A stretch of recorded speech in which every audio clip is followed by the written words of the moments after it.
My name's Yasmin Al-Wathiki and I'm from Kuwait. I'm currently 20 years old.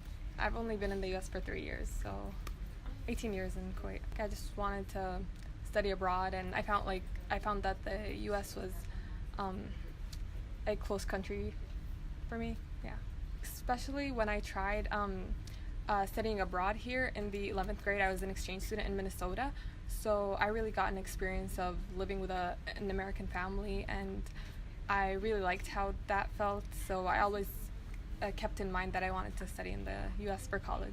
So far, it's pretty good. I mean, I like how it's easy to communicate with people, and people are very friendly here. My name is Fatima Ismail. I'm turning 22 this month. I'm from Kuwait. I was born in Michigan, but I lived my whole life in Kuwait, and now I'm here for like 4 years now. So my father came here to the U.S. to get his bachelor's degree in mechanical engineering. And after he graduated, my parents went back to Kuwait.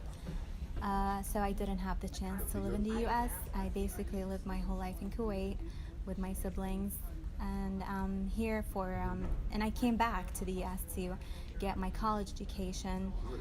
I mean, I could have got it in Kuwait, but then I wanted to have this experience by coming here to the U.S. One of the reasons that made me come to the U.S. to get my bachelor's degree is because I read and I heard a lot that America has is a friendly nation, and people are friendly and stuff. So that's why I came here. In some aspects easier, in some aspects harder. For example, the weather here is much better than Kuwait because it's so hot over there. But food-wise, I like Kuwaiti food way more than American food. I mean, it's very fattening, so if you're not careful, you can gain a lot of weight without knowing. Socially, probably something other than the language. People in Kuwait don't interact with one another with people that they don't know as often as here. That's one major difference. And then also just having family around, that's a major difference. So the community that my parents lived in was kind of different, because in Michigan they lived among a Muslim community, especially it was in Dearborn. But here in Georgia, you don't see a lot of Muslims. So so that's the main difference, the community difference. At the beginning, it was kind of hard. Like anyone who comes, who travels from their country, they would have homesick and all of that. But then I have my siblings here, as I said previously, so I can just visit them from time to time and from break to break. Also, I had the chance to get to know people from Mercer, like international students, and especially the Kuwaiti students who had the same, who came here for the same program.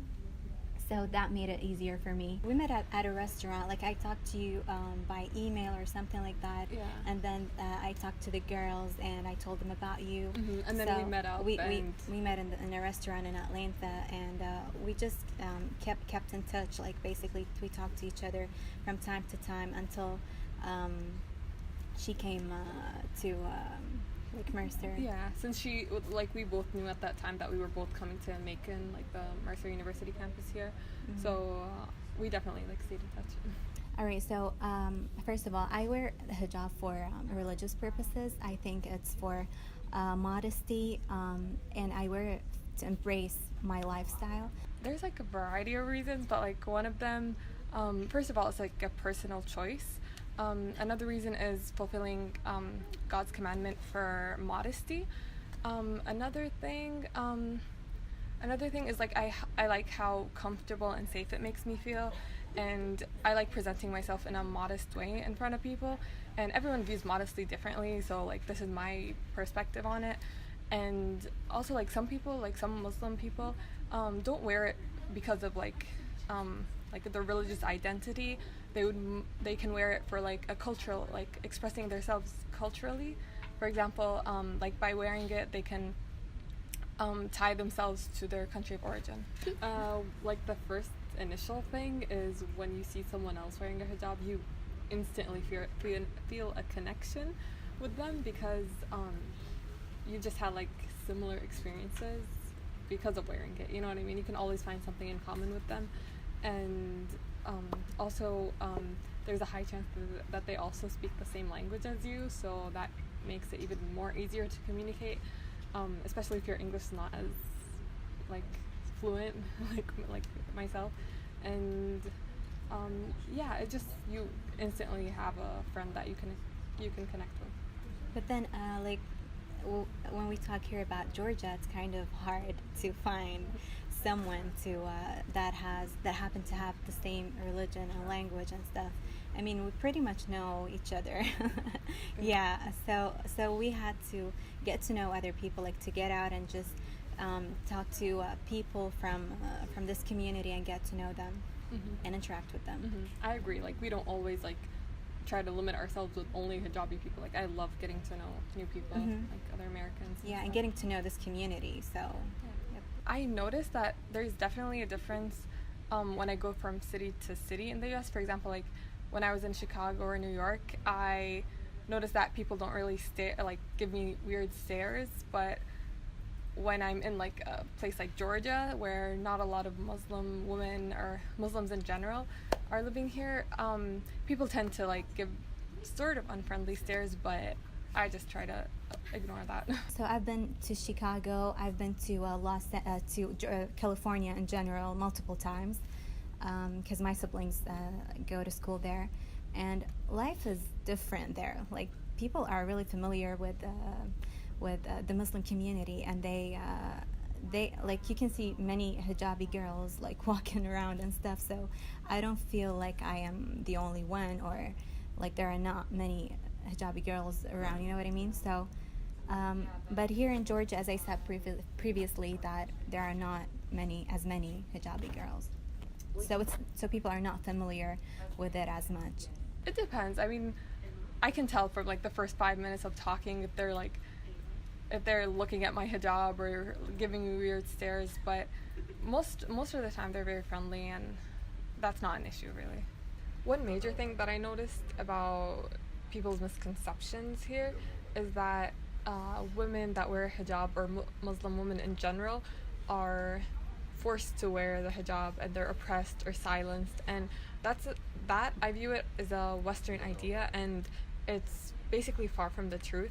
I notice people mix culture and religion a lot, and in some places, for example in the Middle East, if you see people that are oppressed and forced to wear the hijab, it's mostly the families or the culture within the country that does that, and it's not really because of Islam. It's not because of the religion itself, because the religion gives women the opportunity to decide if they want to or not want to wear it. Okay, so I don't want many people, not many, but some people, when they look at me, they would think that I am oppressed for wearing a hijab, and I didn't wear it from a personal decision, and that's totally not true. I'm wearing it because I believe in it, and there's a reason why I wear it, and I hope that people would like change their minds of that misconception.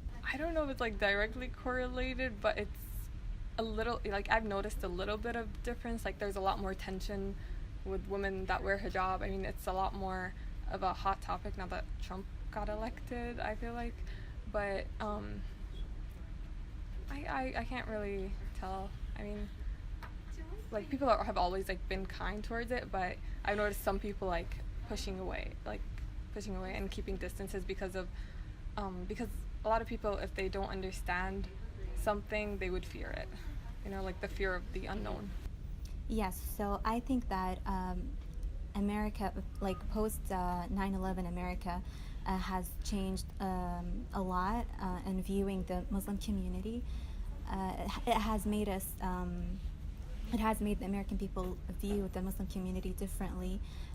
Many people look at them as terrorists, unfortunately, and that is totally not true. I mean, if you look at the total number of Muslims all around the world, it's about like 1.8 billion. So if all of them are terrorists, we won't be alive by now, right? So that doesn't make total sense. I think people should now that they have all the resources to get educated by using the internet or having a research, they should educate themselves about the Muslims and especially hijabi girls. I think people at Mercer, they're friendly. I don't think I had this difficulty, but when I go outside Mercer, people would give me like these weird stares, like, why? What are you wearing? Like, why are you wearing that? And some people would think that I would be, I don't know, like terrorist or something. It could be like dangerous sometimes, but like mostly in Mercer, I've had a good experience. Mostly accepting. I mean, I haven't noticed like people, like unfriendly people here, and I've also actually experienced people like coming up to me asking about the hijab, which I really like. Like I like really enjoy like teaching them about it, and like I would gain respect for that person because they had the courage to come ask about it instead of like believing the stereotypes and what media shows about the hijab. So people in the U.S., they like, if you go to the history and stuff, they all come from different backgrounds, and everyone has an identity, and like mostly people respect each other for that. Like that's why I don't think I have a trouble with that. Just because I interacted with many people, and many people respect that about me. I mean, being different is not necessarily being wrong, and many people understand that, especially at Mercer. So yeah, I don't have a trouble with that. And I used to think that I am responsible for to make people think differently about Muslim communities, but now I came to a conclusion that I'm not. Everyone should be able to like search for like information about hijab and Muslim girls.